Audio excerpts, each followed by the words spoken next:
Él viene de convivir desde su nacimiento con una señora, un señor o una persona que ha hecho las veces de mamá o papá, que hasta ese momento ha estado ahí encima para calmarle cualquier pataleta.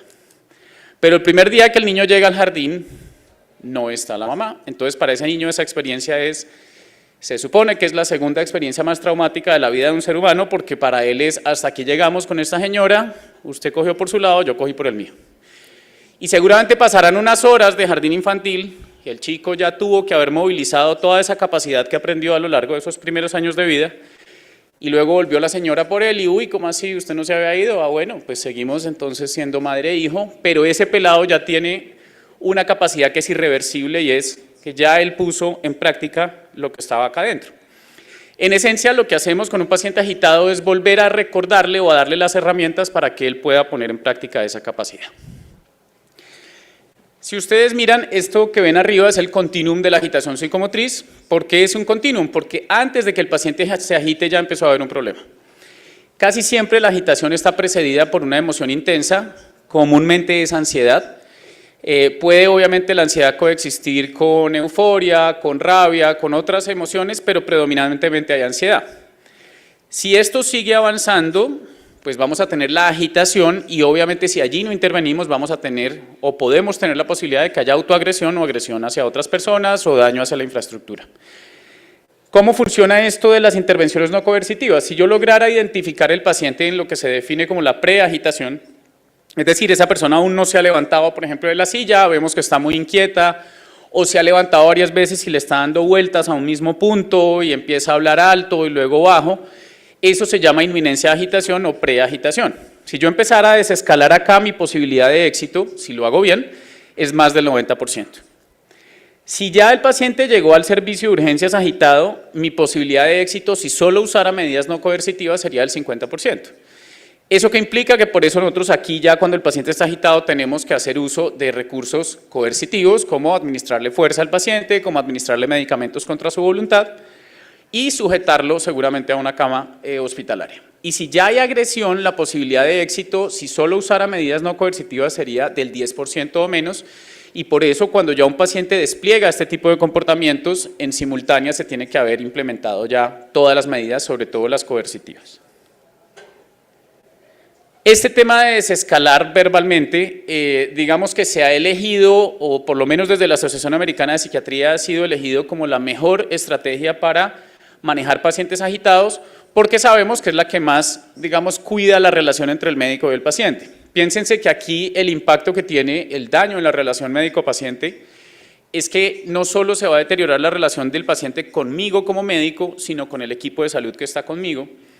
Y la mayoría de trastornos mentales que se acompañan de agitación son crónicos, progresivos y recidivantes. O sea que si usted está en un pueblo haciendo un rural y hay un paciente esquizofrénico que de manera recurrente en el año 5 veces, por ejemplo, se hospitaliza, pues lo que usted va a esperar es que 5 veces llegue agitado al servicio de urgencias.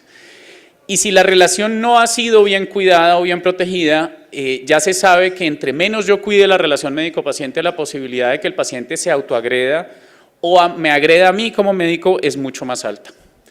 Y en ese orden de ideas, pues debo procurar es pensarme que si estoy en un pueblo donde hay personas con trastornos mentales que van a llegar a través mío a algún tipo de sitio especializado en psiquiatría, pues hay que procurar que los ingresos de ese paciente no sean contra su voluntad.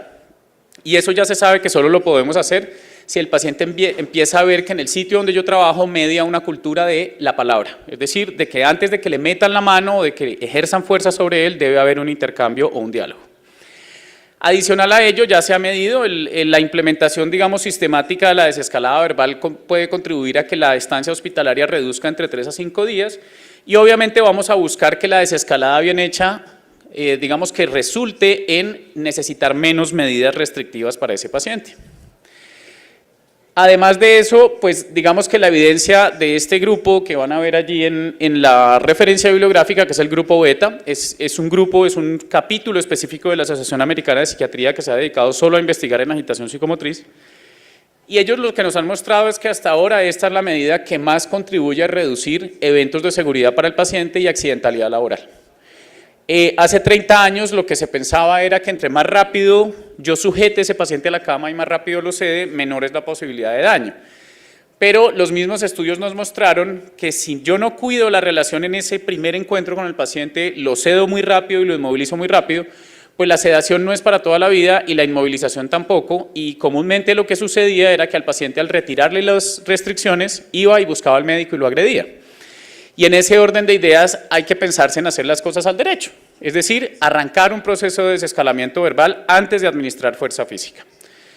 También reduce la conducta combativa o violenta y eso tiene una razón de ser.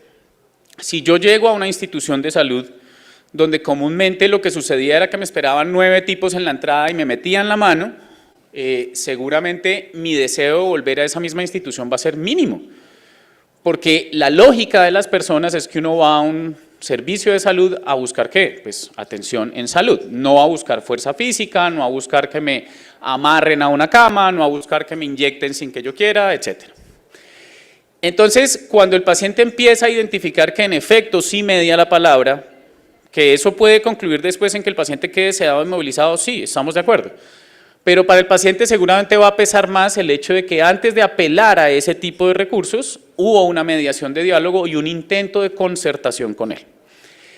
Por otro lado, pues lo ven arriba, este es uno de los estándares, digamos, que más evalúan calidad en las instituciones que son especializadas en salud mental, y es el buscar darle prelación a las medidas no coercitivas sobre las coercitivas.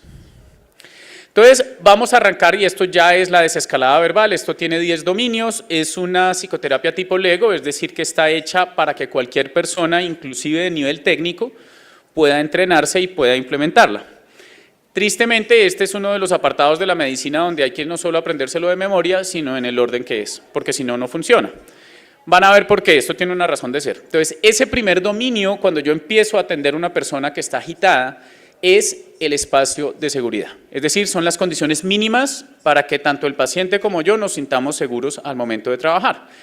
Ese espacio que ustedes ven ahí, que son 2 brazos, seguramente uno podría trazarse los 2 brazos en muchas direcciones. ¿Puedo usarla de modelo?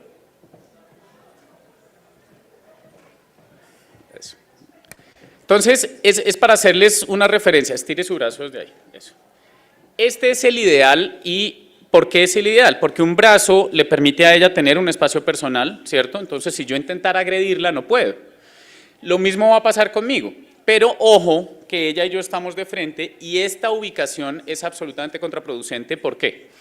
Porque para el paciente la ubicación totalmente frontal puede ser una indicación o una invitación al desafío, es decir, a que nos demos puños. Por eso, generalmente uno aborda al paciente diagonal y siempre piénsense en que la ubicación totalmente frontal también me puede exponer a un riesgo biológico, que es que me escupa el paciente, por ejemplo. Entonces, procuren siempre, hasta aquí, ubicarse, estira el brazo, diagonal a la persona. Entonces, su eje visual está hacia allá y por ende yo voy a trabajar desde acá. Y voy a establecer contacto visual, ella me está viendo en este momento y yo la estoy viendo, pero no es un contacto visual frontal, es decir, no hay invitación al desafío. Listo, muchas gracias. Piénsense que este espacio, obviamente, en un ejemplo de estos es muy fácil mostrarlo, pero con una persona que está agitada ustedes no van a estar quietos. El paciente va a estarse moviendo, ¿cierto? Porque seguramente está inquieto, tiene aumento en su actividad motora, por ende soy yo el responsable de irme moviendo con ese paciente para no vulnerar el espacio. Aquí hay aspectos complejos de manejar y es que por reflejo los seres humanos, cuando vemos una persona muy afectada o muy ofuscada o muy molesta, generalmente el reflejo es ir a tocar la persona, ¿sí? Tranquilo, ¿no? ¿Qué le pasa? Esto en esta situación es una vulnerabilidad muy alta de salir agredido, porque con la persona que yo estoy hablando ni siquiera tengo conocimiento cuáles son las circunstancias de su mundo psíquico, es decir, yo no tengo ni idea si está alucinando, si tiene un delirio, si viene intoxicado o intoxicada. Entonces siempre piénsense que acá hay que hacer lo opuesto al instinto y es no tocar al paciente. Así se vea furioso, siempre hay que moverse con el paciente en función de mantener siempre ese espacio de seguridad. Lo siguiente es pensarse que aquí yo lo último que quiero es desafiar a esa persona. Tristemente, la lógica de la mente, sobre todo en situaciones de estas, es medirnos las fuerzas con el Señor. Entonces yo soy el todopoderoso porque soy el médico que está allá arriba, enseguida de Dios y el Señor está allá abajo y es un mortal que seguramente me está desafiando, me está diciendo que no le gusta mi forma de trabajar, etc. Entonces, ojo que aquí la primera tentación podría ser hablar más duro que el paciente, o podría ser empezar a controvertir a esa persona, y eso ya sabemos a lo que conduce. Entonces, piénsense que aquí, entre más bajo ustedes empiecen a hablar, sobre todo porque hay una persona agitada, seguramente hablando fuerte, hay que empezar a hablar bajo. ¿Por qué? Porque eso motiva que el que está hablando duro empiece a escuchar, ¿cierto? Y lo otro es mitigar hasta donde sea posible las tentaciones que tenemos los médicos cuando vemos pacientes de pie y hay bata, entonces las manos van en los bolsillos. Y las manos en los bolsillos en una situación de estas pueden representar cosas graves para el médico. ¿Por qué? Vuelvo y lo repito, aquí usted no ha podido entrevistar a este paciente, usted no tiene ni idea ni siquiera de los datos de identificación, mucho menos ha podido hacer un examen mental y por ende usted en este momento no tiene ni idea si esa persona está psicótica o no.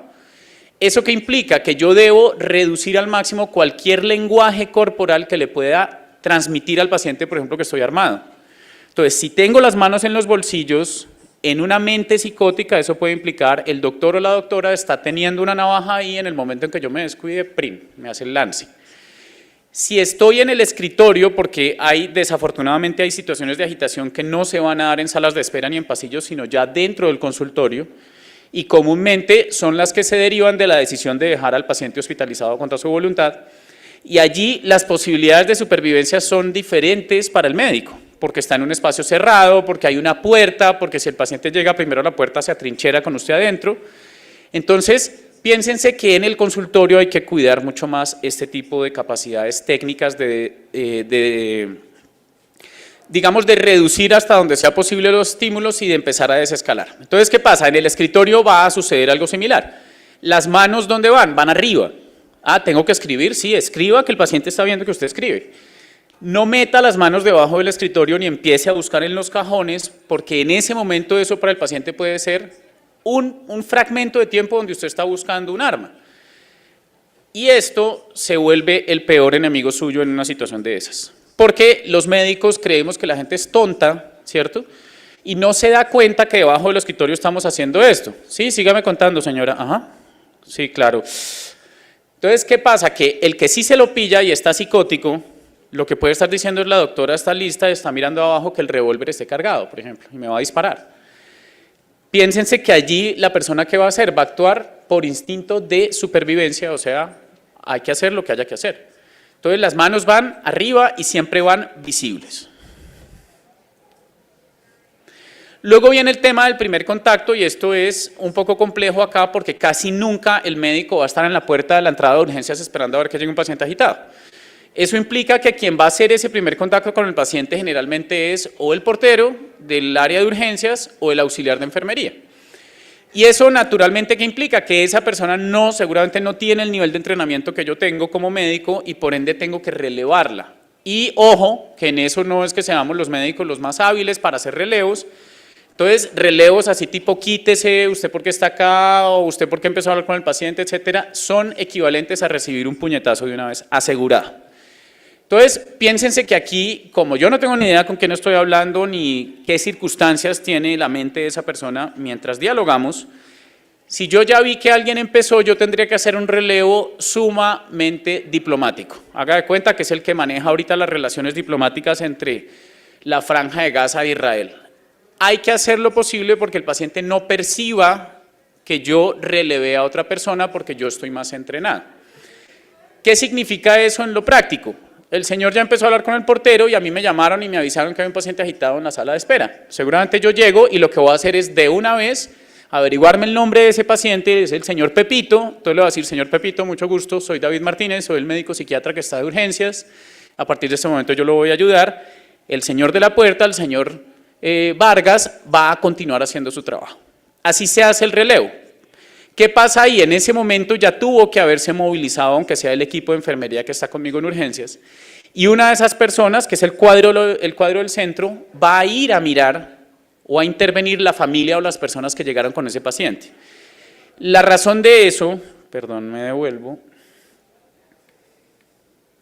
La razón de eso es que las familias y los seres queridos de un paciente en su vida se van a imaginar que como parte del tratamiento está que le metan fuerza al paciente. o que se le abalancen muchas personas encima de ese paciente para apretarlo.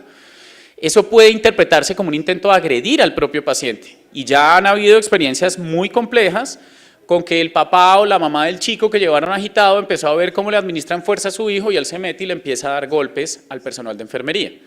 Entonces, piénsense siempre que nadie tiene por qué saber esto. Nosotros tenemos claro que esto es un procedimiento médico, que tiene una técnica, que no está dirigido a dañar a nadie, pero la familia va a decir, uy, pero ¿cómo así? ¿Por qué le están pegando a mi hijo? ¿Por qué lo van a inyectar a la fuerza? Entonces, piénsese siempre que alguien de su equipo debe ir yendo a intervenir esa familia. Esa intervención tiene otros propósitos, ahí usted puede obtener datos importantes, contrastar datos con los que usted está obteniendo del paciente, pero sí debe haber alguien, mientras usted está interviniendo el paciente, tiene que haber alguien informándole a la familia qué puede suceder a partir de ese momento. Mire, seguramente va a ser necesario que le administremos fuerza, pero esa fuerza tiene una técnica para no dañarlo. Vamos a tener que sujetarlo a la cama, vamos a tener que ponerle una inyección seguramente, pero eso lo vamos a hacer de manera muy científica. Ahora viene la intervención, y aquí pasa lo mismo. En esta situación yo no tengo ni idea con quién estoy hablando. A duras penas sé el nombre. No tengo ni idea si tiene escolaridad, si es analfabeta, si firma, si lee, si no lee. Y por ende, yo debo pensarme en que la intervención que yo haga acá sea a prueba de tontos. ¿En qué sentido? En que la debe entender una persona sin absolutamente ningún tipo de educación o alguien que tiene un postdoctorado. Y eso implica ser concretos, ¿cierto? Ser concisos en lo que necesitamos y, ojo, no usar tecnicismos. Esa es una situación que inclusive ya está muy estudiada por la Asociación Americana de Psiquiatría, y es que los médicos, cuando nos sentimos desafiados por un paciente o por un familiar de un paciente, empezamos a usar los tecnicismos como una forma de demostrar que sí sabemos y que sabemos más que esa persona que está desafiando nuestro conocimiento. En realidad ya se sabe que el uso de tecnicismos en procesos de educación o de difusión de información hacia las familias es un error. Aquí esto es un error craso porque podemos producir eso que ven a la derecha, que se llama agitación iatrogénica o por estimulación. Es decir, si yo le empiezo a decir, por ejemplo, al paciente que le voy a administrar un agonista GABAérgico que de manera alostérica se va a acoplar al canal de cloro para mejorar la producción de GABA, ya me gané 3 puños ahí. ¿La razón de eso cuál es? Si el paciente no me entiende o no está entendiendo lo que yo le estoy diciendo, y si está psicótico, y si está delirante, y si está pensando que yo estoy aliado con la mamá para envenenarlo, pues la conjetura de él no es, oiga, no entiendo. La conjetura puede ser, este tipo me está enredando para hacerme algo. ¿Qué voy a hacer? Me voy a agitar más. Entonces, piénsese que aquí las cosas son cortas, concisas y concretas. Lo que yo necesito que suceda en este momento, o si le voy a dar una orden, una indicación al paciente, que sea breve. Perdón, me devuelvo. Bueno, ahí se nos fue un texto. Cuando hablamos de información libre, tiene que ver con una condición sine qua non o un prerequisito para hacer cualquier tipo de psicoterapia con cualquier persona. Y eso se llama el rapport. El rapport es un concepto técnico que hace referencia a construir una situación donde el paciente pueda percibir que tengo empatía, ¿cierto? Y podamos generar una alianza terapéutica. Pero el inconveniente grande con el tema de la empatía es que la definición social de empatía a nosotros en medicina no nos aplica. Les ilustro. Si yo estoy viendo un paciente agitado porque está entrando en un síndrome de abstinencia por heroína, si yo me adhiero a la definición social de empatía y me pongo en los zapatos de él, pues yo tendría que ir a inyectarme heroína, esperar que pasen 4 o 5 horas, que es la vida media de la heroína inyectada, y experimentar realmente lo que es un síndrome de abstinencia. Eso no sucede. Si yo soy hombre y voy a una sala de partos, yo como le digo a la señora, sí me imagino lo que está sintiendo. ¿Cómo me lo voy a imaginar? Eso es una mentira. Entonces, no es que esté mal la definición, es que socialmente yo sí me puedo poner en los zapatos de una persona que vive en mi misma ciudad y tiene dificultades diferentes a las mías, sí lo puedo hacer.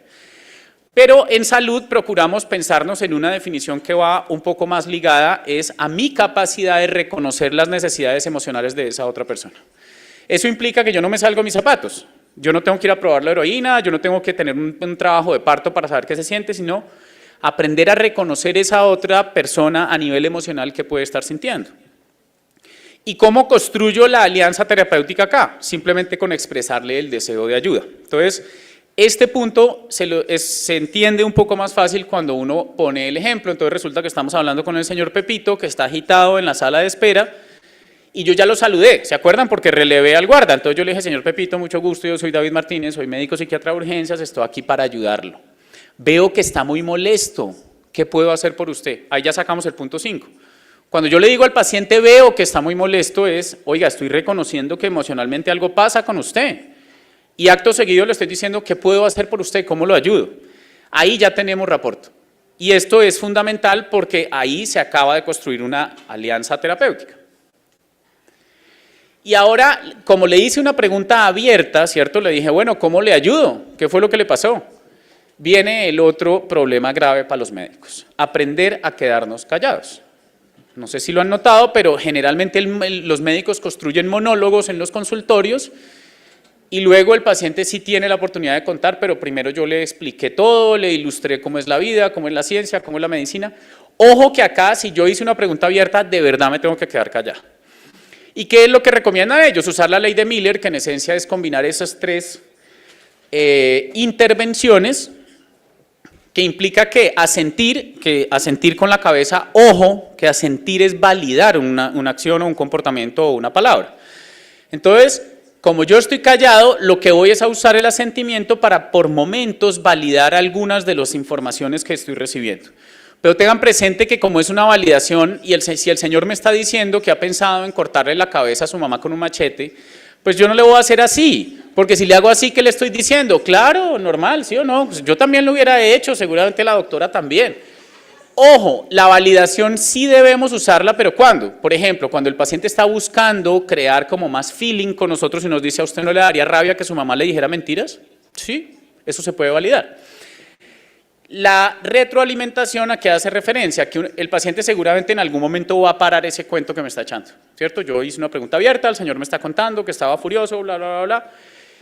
La retroalimentación es un breve resumen que yo le voy a hacer. Ah, señor Pepito, entonces me cuenta que se molestó mucho porque le dijeron mentiras y le dijeron que iba para la heladería y terminó en el hospital psiquiátrico y eso le dio mucha rabia. ¿Qué le permite eso al paciente? En primera instancia, el señor va a decir, oiga, el tipo me está poniendo cuidado, ¿sí? Me escuchó.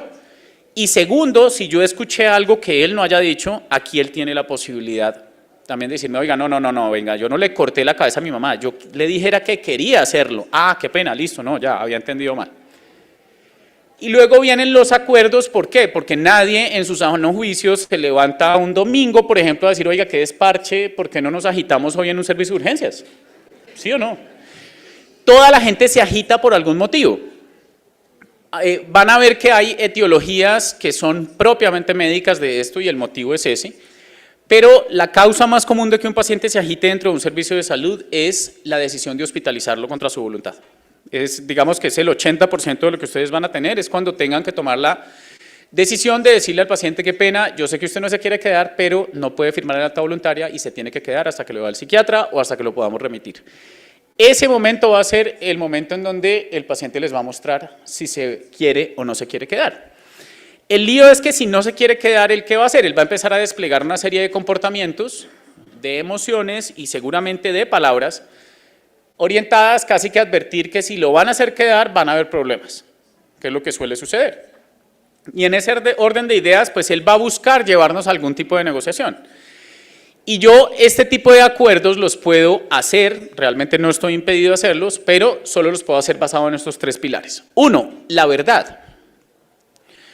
Primero, porque mentirle a los pacientes es una falta de ética, es una falta grave que puede conducir a perder la licencia para ejercer la medicina en Colombia. Dos, porque el paciente con trastorno mental que se dio cuenta que lo engañaron, casi siempre va y busca a la persona que le mintió y le cobra el favor, y con intereses. Y tres, porque digamos que el decirle la verdad desde el principio a la persona le permite también prepararse para lo que viene. Y les cuento con una experiencia del hospital psiquiátrico de hace muchos años, con una colega mía que hacía turnos de noche en el servicio de urgencias. Y empezó a tener muchísimas agitaciones porque los que conozcan el hospital psiquiátrico saben que hay dos salas de cuidado crítico, una de hombres y otra de mujeres, y apenas suena el sala 8 o sala 7, eso es agitación garantizada. Y ella encuentra una forma bastante cuestionable, pero efectiva de quitarse ese problema encima y le dice a los pacientes, vea, ¿sabe qué? Si usted se porta bien a partir de ya, de este momento, y no da líos, en 2 días el psiquiatra de la sala 8 le da la salida. Y así pasaba con la sala 7 y la sala 8, la sala 7 y la sala 8. Pues resulta que el psiquiatra de la sala 8 era yo. Entonces, la señora le iban a más o menos a erguir un busto, le iban a poner una placa honorífica porque dijeron, esta es la mejor psiquiatra acá en el mundo. O sea, a esta señora no se le agita a nadie, aquí no volvió a haber problemas, esta señora pues es el premio Nobel de la psiquiatría. Ah, bueno, maravilloso. Pero empezamos a ver que allá los médicos generalmente trabajamos en una sala de revista con los estudiantes, con los residentes y empieza el golpe. Y el golpe es cada paciente que quiere hablar con el médico. Y abríamos, buenos días, sí, soy Pepito Pérez, vengo por la salida, uy, espere, pero venga, usted entró hace 2 días, por eso, y la doctora me dijo que en 2 días salía. Hombre, lo que pasa es que aquí el promedio de estancia es de 14 a 21 días. Entonces, en términos de las expectativas de un ser humano, mida cuánto hay de 2 a 14 y luego cuánto hay de 2 a 21, e imagínese el grado de agitación en el que entraban estas personas, que no solo están entendiendo que van a estar 12 a 15 días más en esa institución y en esa sala, sino que además les dijeron mentiras.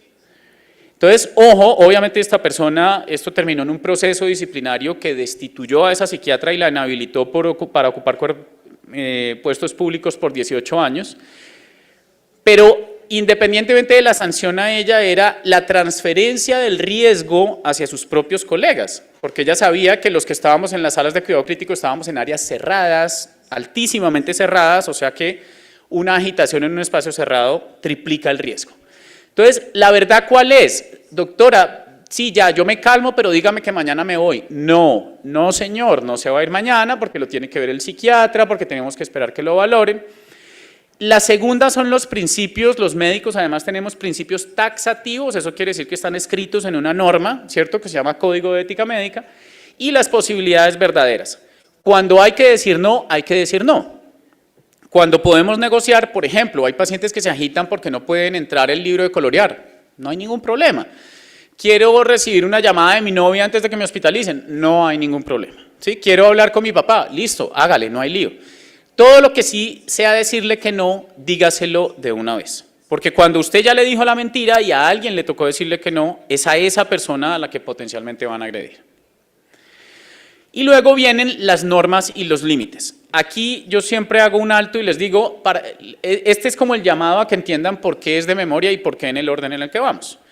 Porque normalmente la gente arranca por acá. Hoy en día sigue pasando esto, el señor llegó agitado a la sala de espera y aquí salió un jurgo de gente a ponerle normas y límites. Oiga, ¿qué le pasa? Ni siquiera saben cómo se llama, usted aquí no puede gritar, usted no puede golpear las cosas, usted no puede amenazar a nadie, pero aquí no hemos recorrido todo lo que recorrimos ya para poder decirle a la persona qué puede y qué no puede hacer. Entonces, ojo, esto va acá, ¿por qué? Porque ya construimos una relación terapéutica con esa persona, porque ya le mostramos que la queremos es ayudar, porque ya escuchamos sus deseos, porque ya nos dijo qué quería o qué no quería, porque ya logramos o no logramos hacer un consenso.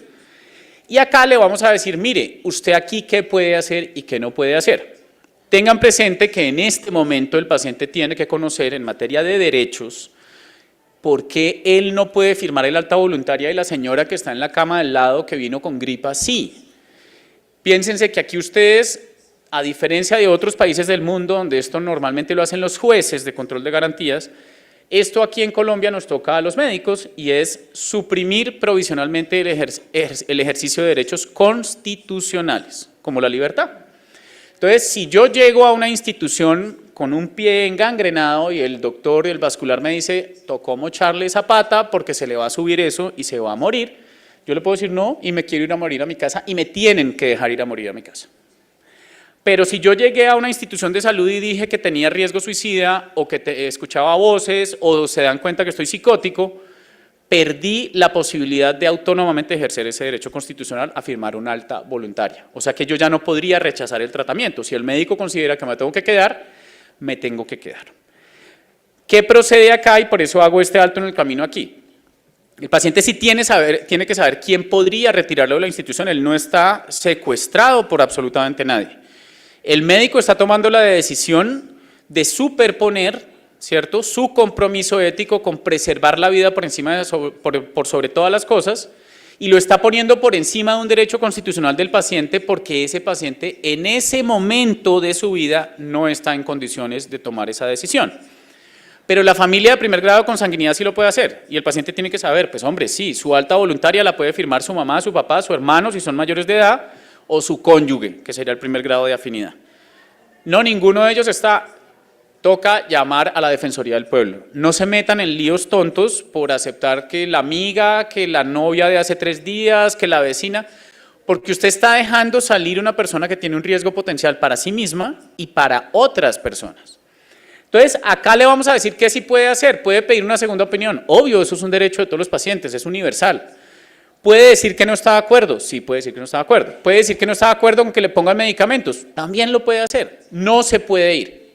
Y eso se le tiene que aclarar. Usted no se puede ir voluntariamente de aquí a no ser que venga una de esas personas y firme.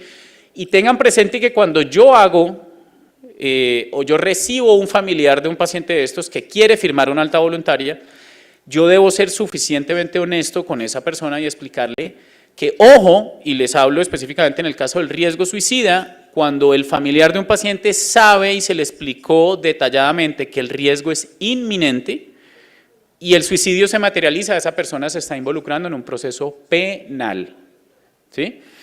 Y ese proceso penal se llama homicidio involuntario.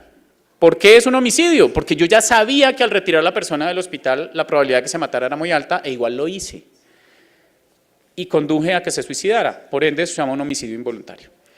Es peor si la persona tiene ideas o yo descubrí comportamientos que potencialmente puedan representar un peligro para la sociedad, porque quien está escuchando, la familia a la que yo le estoy explicando es, mire, él tiene unas ideas que pueden generar daño a muchas personas, por ejemplo, ir a envenenar los tanques del agua en un municipio, por una psicosis. Si una persona accede a firmar bajo ese riesgo, esa persona se está haciendo cómplice de un homicidio o de varios homicidios y eso da cárcel. Entonces, cuando ya el familiar conoce realmente qué es lo que está firmando, ya le dice al paciente, no, mire, a mí me han dicho que la comida aquí es como rica, quédese unos días y la prueba. Pero entonces, ojo, que no es que el paciente se tenga que quedar sí o sí. Sí hay unos derechos, pero esos derechos se tienen que ejercer de manera informada. También le vamos a decir qué no puede hacer y con la misma serenidad que le dijimos que sí puede, se le dice que no puede. Yo aquí no lo estoy amenazando, tengan presente que aquí en ningún momento yo le voy a decir, si usted hace esto, le pasa esto, no. Yo simplemente que le estoy diciendo, aquí no está permitido agredir a las personas, amenazarlas, autoagredirse o dañar la infraestructura. Si aquí el paciente está tan alterado que me quiere preguntar qué va a pasar, es fundamental que no le contesten, porque ustedes no están amenazando al paciente, usted le está diciendo aquí no se puede. Eso es parte del contrato, usted está afirmando que aquí no se puede. Y si lo hago, ¿qué? Hombre, no le puedo decir qué va a pasar, simplemente quiero que sepa que aquí eso no se puede hacer. Luego viene el tema de las opciones y el optimismo. La razón de esto estar acá es que si ustedes se fijan, hasta este momento ese pobre paciente no ha podido decir absolutamente nada sobre su propia salud. Hemos nosotros tomado todas las decisiones.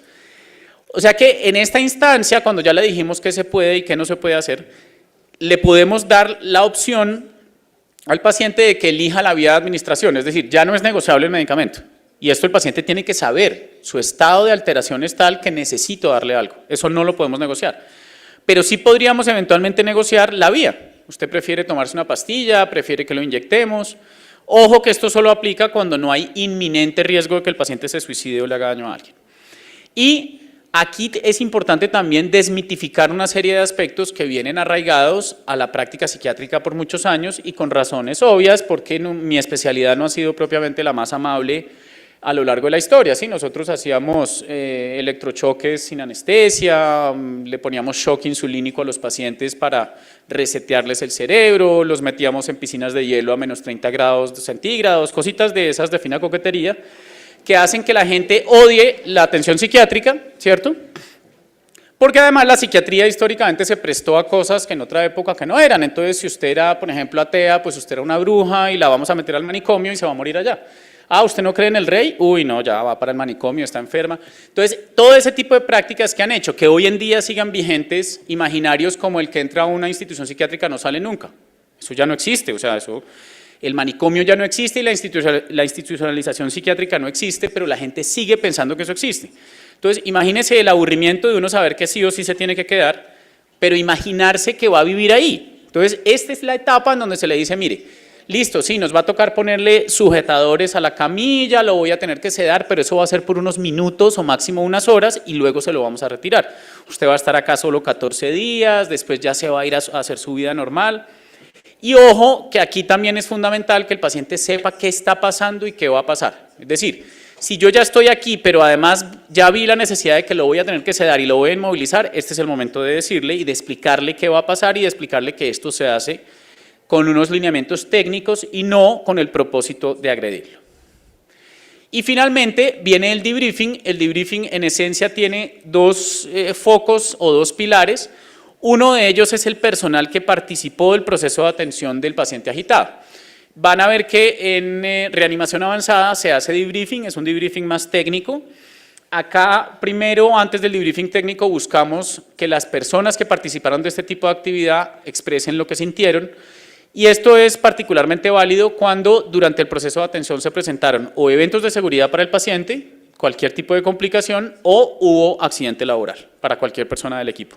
Entonces, allí simplemente a la gente se le reúne, venga, yo sé que estuvo difícil la situación con este paciente, hay alguien que tenga algo que opinar, alguien que sienta algo en particular. Si ahí no hay nada que hacer, seguimos y ahí sí hacemos un proceso de retroalimentación técnica que en esencia es, oiga, usted estuvo muy confrontador, usted no respetó el espacio de seguridad, usted se demoró en preparar el medicamento, etc. Y el otro pilar es el paciente y ojo, esto es obligatorio cada vez que el paciente se despierta o sale, digamos, de un estado de sedación. Todo paciente debe saber por qué terminó ahí, porque si no sabe, para él podría ser, uy, la doctora me miró mal y yo creo que fue el que le cae mal y me está castigando. Y ojo que eso obviamente empieza a alimentar posibilidad de que el paciente vaya a agredir a la persona. Si no entiende que esto se hizo, entonces el señor ya se despertó, a mí me llamaron, yo soy el médico que está de turno, le voy a decir, oiga, señor Pepito, ¿cómo se siente? Uy, ¿cómo así? ¿Por qué me tienen amarrado? No sé si usted recuerda que levantó unas sillas, que dijo que iba a golpear a otra persona y pues para proteger su vida y la de otros tuvimos que sujetarlo y ponerle un medicamento.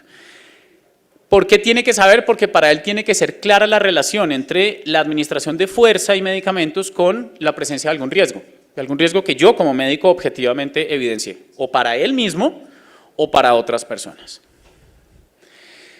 La desescalada verbal no tiene contraindicaciones absolutas, pero sí hay unas contraindicaciones relativas. La primera es que cuando yo evidencio desde el momento en que vi al paciente que hay estigmas que denoten que esa persona tiene una discapacidad cognitiva severa, no lo debo desescalar.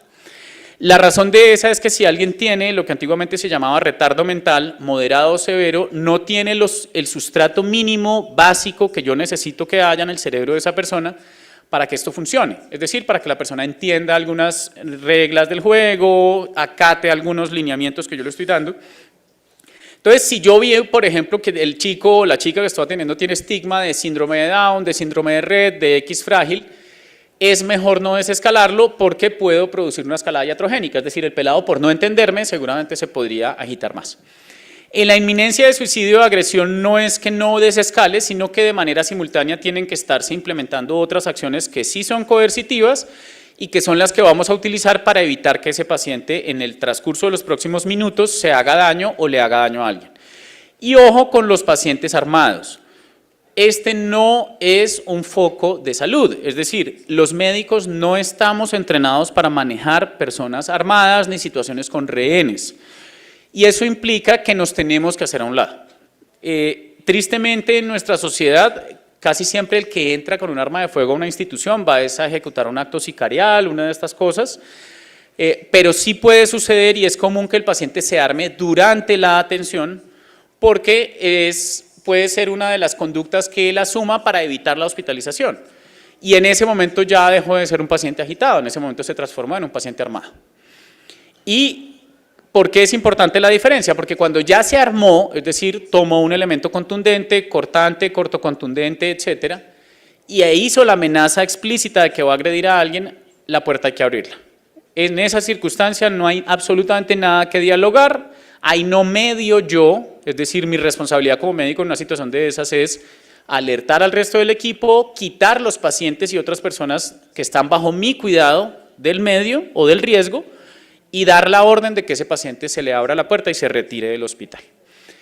Asimismo, se va a registrar pilas que ustedes están dejando salir, un peligro potencial para la sociedad y por ende eso puede acarrear situaciones judiciales para el propio médico.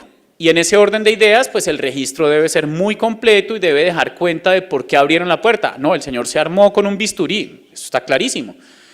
Pero cuando ya abrí la puerta, acto seguido tengo que llamar a la policía. ¿Por qué? Porque yo le tengo que advertir a la fuerza de policía que estoy dejando salir a la persona de nombre tal, con tal ropa, con tal cédula y con tal diagnóstico, porque se armó durante la atención y yo no puedo manejar personas armadas y le necesito pedir a la policía que lo desarmen y lo vuelvan a traer para continuar la atención. Asimismo, tiene que quedar la nota, con quién hablaron, cuál es el intendente o patrullero, cuál es el número de placa, porque además generalmente la familia del paciente está ahí sentada viendo cómo el paciente se va después de haber luchado de pronto por horas para poderlo traer. Nunca muerdan el anzuelo de la tentación de manejar el paciente armado porque si la situación termina mal, es decir, si llega a haber muertos o heridos, usted ya se hizo una parte penal de la responsabilidad penal de que eso haya pasado, porque para el juez, lo que el juez va a validar es, bueno, usted cuando se entrenó en manejo de rehenes, si uno va y mira el pensum de medicina y dice, ¿será que la desescalada verbal del paciente agitado aplica? No, yo vi un seminario, eso no aplica. Entonces, cuando usted hace cosas para las que no está entrenado, usted terminó contribuyendo a un desenlace desafortunado. ¿Qué tienen en los fármacos? Esto es corto y rápido porque solo tienen dos grupos grandes de familias, tienen antipsicóticos y tienen benzodiazepinas. Eso es lo que la evidencia nos dio hoy. No ha cambiado en mayor cosa los últimos 20 años. Dentro de los benzodiazepinas y antipsicóticos van a tener opciones orales y opciones parenterales. Y dentro de los antipsicóticos, pues como pueden ver, van a tener típicos, solo uno realmente que es el haloperidol, y van a tener atípicos que realmente son dos. ¿Qué hay que pensarse rápidamente con esto? Primero, prima la seguridad por encima de cualquier otra consideración médica. ¿Eso qué significa? Que si yo no tengo clara la etiología de la agitación, pero estoy viendo que es inminente el riesgo para ese paciente o para otros, prefiero asumir el riesgo de administrar algo que pudiera potencialmente estar contraindicado a esperar a que se materialice un riesgo. No sé si soy claro. Me explico. Por principio, el paciente que tiene sospecha de cualquier tipo de traumatismo, llámese bolilloterapia, accidente de tránsito, lo golpearon en la comunidad porque lo iban a linchar, etcétera, ese paciente potencialmente viene con un trauma craneoencefálico. Y si usted no tiene imagen cerebral, pues para usted potencialmente viene con un trauma. Si de entrada yo puedo saber eso, yo ya sé que la benzodiazepina aquí no va. ¿Sí? Y no va, en esencia, es porque yo necesito garantizar la vigilancia neurológica de ese paciente y si lo cedo, pues las pupilas se vuelven mióticas y el paciente queda dormido y yo no tengo forma de saber, por ejemplo, si se está herniando el cerebro, si hace anisocoria, por ejemplo. Yo pierdo cualquier posibilidad de vigilarlo neurológicamente. Pero si no sabía, lo cedé con una benzodiazepina y luego llegó la mamá y me contó que decía, sí, es que él lo atropelló ahorita en la cicla un señor, yo lo llevé a la casa, le di un agua y como vi que no se mejoraba, ahora sí se lo traje. Eso también puede pasar. Ahí, ¿qué hay que hacer? Hay que revertir el paciente. Entonces, primera lección es, si van a usar benzos, garanticen que tengan cómo revertir el paciente, porque es muy común que yo primero decida medicar al paciente y luego diga, uy, pucha, esto no iba, me toca echarme para atrás.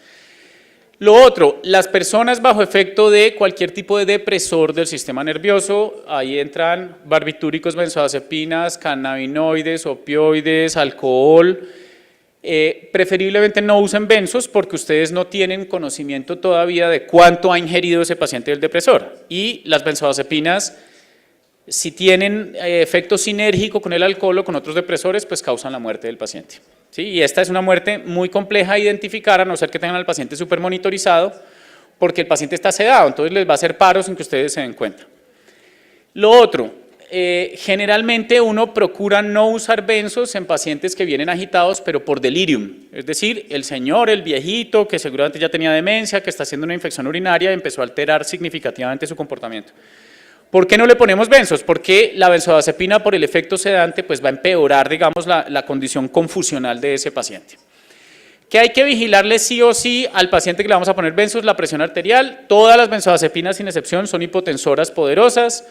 Ojo con los típicos, sobre todo con el haloperidol, el tema extrapiramidal acá realmente nos tiene que preocupar, es la distonía aguda. Hay otras, digamos, trastornos que integran el síndrome extrapiramidal que no se van a presentar con la vía parenteral que vamos a usar nosotros, que es la intramuscular. Por ejemplo, la prolongación del QTC a ustedes no los tiene que preocupar, eso solo pasa con la vía endovenosa, pero sí piénsense en que el paciente les puede hacer una urgencia que es complicadita de manejar, que es una distonía aguda. Aquí están las tablas de las dosis, igual pues la presentación es de ustedes. Siempre piénsense que estas dosis máximas en 24 horas de verdad hay que respetarlas. Puede y es cada vez más común que el paciente llegue a la dosis máxima y no haya yo logrado la sedación que estaba esperando. La elección ahí es cambiar, hacer switch de medicamento y no aumentar la dosis de un medicamento, porque las benzos tienen una particularidad y es que la mayoría, con excepción del lorazepam, se acumulan en la grasa magra. Entonces, yo podría caer en la trampa de ponerle dosis repetidas de midazolam a ese paciente, pasarme de los 20 miligramos en 24 horas, y si por cualquier circunstancia ese paciente se somete a una situación de estrés metabólico, él va a liberar todo eso que se ha depositado en la grasa magra y lo va a liberar de manera anómala y les va a hacer paro y se les va a morir. Entonces, no se pasen de la dosis máxima de benzos. ¿Con qué pueden jugar? Lo que uno generalmente hace es dividir esa dosis máxima en 4 o en 3 dosis diarias que vamos a dividir, o cada 8 o cada 6. ¿Listo? ¿Qué dicen los metaanálisis hoy en día? Que la mejor estrategia, si lo que voy a usar es el protocolo LQH, que es el que seguramente van a usar ustedes, que es lo que hay, y lo que hay es midazolam y haloperidol, ¿sí? ¿Por qué les digo esto? Porque si ustedes miran la evidencia, lo primero que le dice a uno es que el ideal para manejar un paciente agitado es no sedar, no usar medicamentos sedantes, porque yo no necesito sedar a esa persona, yo necesito tranquilizarla. Inclusive el concepto técnico hoy en día se llama tranquilización rápida y se llama tranquilizaciones porque yo no estoy buscando llevar a ese paciente a la misma situación de sedación que quiero llevar al señor que le van a hacer, por ejemplo, una gastroduodenoscopia o que le van a hacer un procedimiento ocular, porque ahí sí quiero sedación. Yo aquí no quiero sedación, el paciente necesito que esté despierto pero esté tranquilo. Entonces, ¿eso qué implica? Que cuando ustedes empiezan a repetir dosis, van a producir muchos picos plasmáticos, el paciente en efecto seguramente va a durar dormido más tiempo, pero va a acumular mucho más metabolito activo y ese es el riesgo. El otro factor es combinen si no hay contraindicación, es decir, los metaanálisis dicen si usted tiene haloperidol y midazolam, lo mejor es que siempre los trate de poner juntos y no por separado. Juntos hago la aclaración que no es en la misma jeringa, son 2 chuzones. Porque son 2 medicamentos que no puedo mezclar por sus compuestos dentro de una misma jeringa. ¿Por qué los ponemos juntos? Porque ya se sabe, los metaanálisis que nos han mostrado que cuando yo pongo midazolam con haloperidol, al tiempo la posibilidad de distonía aguda baja significativamente y la necesidad de repetir dosis de benzodiazepina posteriormente también baja si uso el haloperidol. El uso del antipsicótico en este escenario clínico no tiene nada que ver con si el paciente está psicótico o no. Ustedes pueden ponerle haloperidol al paciente que esté agitado, esté o no esté psicótico, porque lo que yo estoy buscando no es el efecto antipsicótico. El efecto antipsicótico de estos medicamentos se da 10 u 11 días después de tener una concentración mínima estable en sangre y es suprimir la producción de dopamina en la vía mesolímbica. Eso aquí no tiene nada que ver con esto. Lo que yo aquí quiero es un efecto secundario que tiene el antipsicótico, que es bloquear la neurotransmisión de dopamina, pero en la vía nigrostriada, que controla la vía extrapiramidal. O sea que cuando yo le pongo este tipo de medicamentos a un paciente agitado, lo estoy amarrando químicamente. ¿Por qué? Porque cuando yo bloqueo la dopamina en esa vía, pues le doy algo muy parecido al Parkinson. Enlentecimiento motor, disminución en la repetición, en la coordinación, en la velocidad del movimiento y en la postura. O sea que usted lo está amarrando químicamente. ¿Eso qué implica? Que no hay que elegir el tipo de medicamento en función del diagnóstico de base. Entonces, no, porque es esquizofrénico, si le pongo haloperidol, eso no tiene nada que ver. El señor puede venir intoxicado con cocaína, igual le puedo poner haloperidol y le puedo poner benzodiazepina. Cuando sí no puedo mezclar, y eso sí es importante que lo tengan presente, si la elección fue la olanzapina, que si ustedes miran, la olanzapina es una de las mejores, de los medicamentos mejor rankeados para agitación, porque es como un 2x1, digamos que es un antipsicótico atípico, pero tiene muy alta afinidad por el sistema de histamina y eso hace que tenga un potencial sedante. Pero es un hipotensor súper, hiper poderoso. Se han reportado muertes súbitas después de la primera administración parenteral de olanzapina. Entonces hay que tener presente esto en quién, en personas que tienen cifras tensionales bajas de base, como los deportistas de alto rendimiento, las personas que tengan flujo lento coronario, situaciones que generen bajo gasto, porque aquí no hay forma de revertir directamente a esta persona, o sea que si esta persona nos hace una hipotensión severa por olanzapina, pues hay que manejarla como se manejaría un paciente choqueado, pero eso es un camello en primer nivel. Entonces, si ya usaron olanza, que es muy buena opción, no pueden usar benzodiazepina. Es decir, le puse olanzapina, no se durmió, friéguese, saque el rosario, haga cadena de oración, algo de eso, porque no le puede poner midazolam. Si le pone midazolam, el paciente se le va a morir casi que asegurado, porque el midazolam es un hipotensor muy poderoso también. Lo otro, la sedación oral, si bien aquí siempre se les dejan varias opciones, porque la idea es que también sepan manejar otros sedantes, tengan presente que en lo oral solo tienen dos opciones. O le dan lorazepam, que es la única benzodiazepina que se debe usar en urgencias psiquiátricas, es el LORA, y la razón de eso es que el lorazepam no tiene metabolismo de segundo paso y eso hace que el inicio de acción sea más rápido, que la posibilidad de interacciones sea menos, que se pueda dar en personas con falla hepática, etc. Y de los antipsicóticos solo tienen dos opciones que no van a tener seguramente, que son las presentaciones bucodispersables de la risperidona y la olanzapina. Eso no lo van a tener porque sé que no lo tienen ni siquiera los hospitales de alta complejidad, excepto los que son especializados. Pero sí van a tener lorazepam, entonces si la elección es la vía oral, usen solo el lorazepam. El clonazepam, la quetiapina, la clozapina y otros antipsicóticos por vía oral no sirven para absolutamente nada en un paciente de estos, porque el inicio de acción se da casi 2 horas después de la administración, entonces eso y nada es lo mismo que nada. Y lo mismo, ustedes van a poder tener al paciente sedado e inmovilizado el tiempo que necesiten tenerlo sedado e inmovilizado. No hay un máximo y no hay un mínimo. Pero siempre piénsense que entre más rápido yo inicie el esquema de tratamiento oral, es decir, si ya por ejemplo la señora me dijo, sí doctor, él es bipolar hace 30 años y toma litio y toma quetiapina, pues yo ya le voy a ir poniendo el litio, la quetiapina y seguramente una carga alta de clonazepam oral. ¿Para qué? Para poder bajar los requerimientos de dosis parenteral. Si yo no pongo nada oral, el paciente va a seguir pidiéndome midazolam, midazolam, midazolam, midazolam, y cuando empiece a dejar de hacer efecto el midazolam, será el gerente del hospital en que empiece, oiga doctor, están destruyendo todo el servicio de urgencias, ¿qué vamos a hacer con ese paciente?, etcétera. Entonces, piénsese siempre que arranque la vía oral lo más rápido. Ah, que no sé qué es lo que tiene, pero habló de delirios y alucinaciones. Hombre, póngale un antipsicótico, ya el psiquiatra verá después si se queda con ese, si se lo cambia, eso no es problema suyo. Entre más rápido le arranque el esquema oral, menos requerimientos de dosis parenterales. Cuando ya lo sedaron y lo inmovilizaron, y hago la claridad de que la inmovilización es un procedimiento de orden médica. Eso significa que nadie diferente al médico puede tomar la decisión. Entonces no es la auxiliar de enfermería que no puede dormir en el turno de la noche por el que le pagan.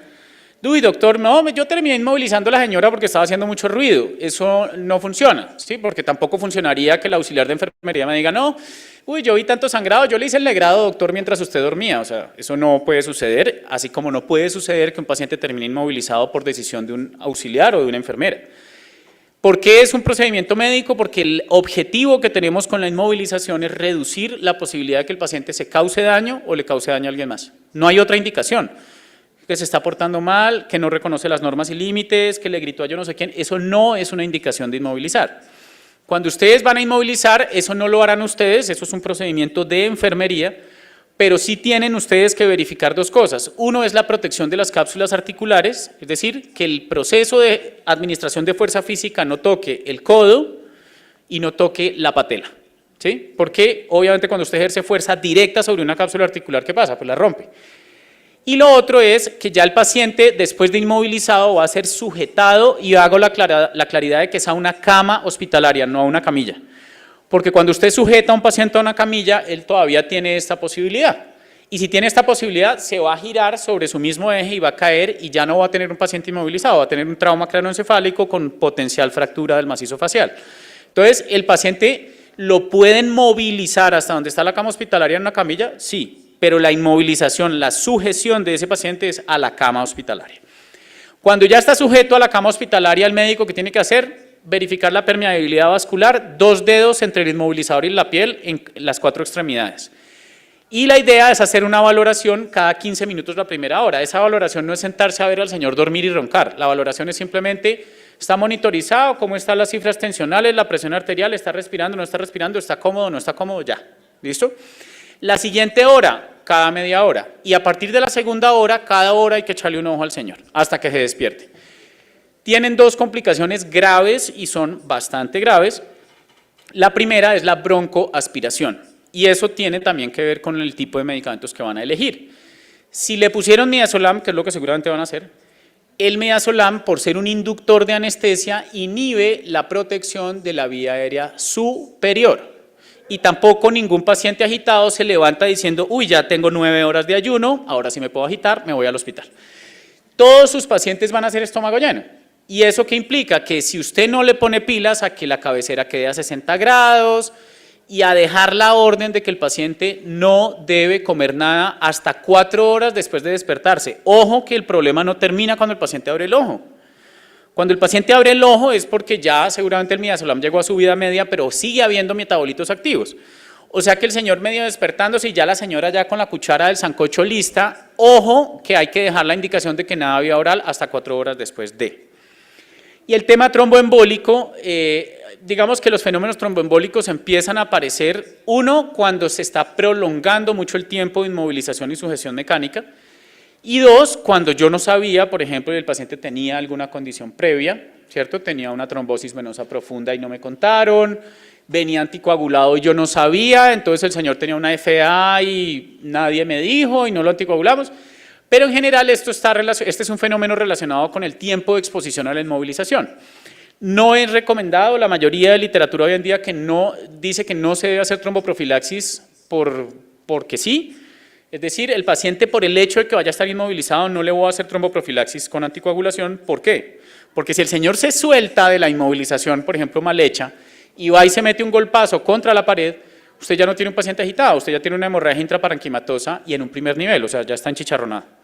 Entonces, no anticoagulen este tipo de pacientes. ¿Cuándo vamos a anticoagular? Cuando pues le toca a uno de ese tipo de combinaciones, el señor con fibrilación auricular, que toca tenerle el INR en 2.5 y es esquizofrénico y está agitado. Miércoles, pues nos tocó asumir el riesgo, a sabiendas de que ese paciente en un trauma se les puede complicar mucho. ¿Cuáles son las medidas tromboembólicas? Pues las artesanales, el masaje popliteo, el cambio de posición, la movilización temprana. Entre menos el paciente esté restringido en su movilidad, menos riesgo de esto. Quedo atento si hay preguntas, dudas, muchas gracias.